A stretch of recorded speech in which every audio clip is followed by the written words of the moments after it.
Sea bass in salt is a highly appreciated dish for its simplicity and its ability to enhance the delicate flavor of the fish. Here is the recipe for preparing sea bass in salt.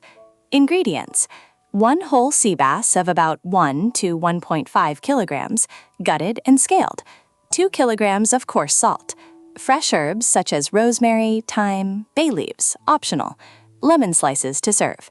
Preparation: preheat the oven to 200 degrees Celsius. If you wish, you can stuff the belly of the sea bass with fresh herbs to add more flavor to the fish. Lay a portion of the coarse salt on a baking tray, forming a layer of about 1 centimeter that is slightly larger than the outline of the fish. Place the clean sea bass on the layer of salt. If you have opted to add herbs inside the fish, insert them before laying it on the salt.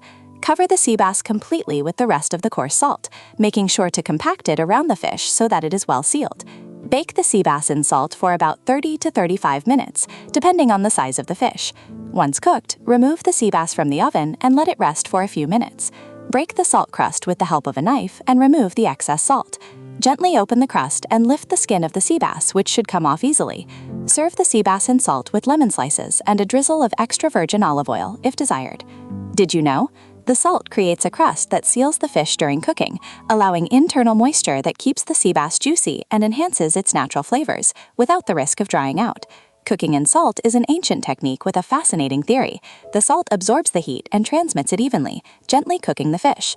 Italian twist: for an even more Italian touch, you might accompany the sea bass with a simple salad of thinly sliced fennel, dressed with extra virgin olive oil, lemon juice, salt, and pepper. The fennel, with its anise-like notes, pairs perfectly with the delicate flavor of the sea bass.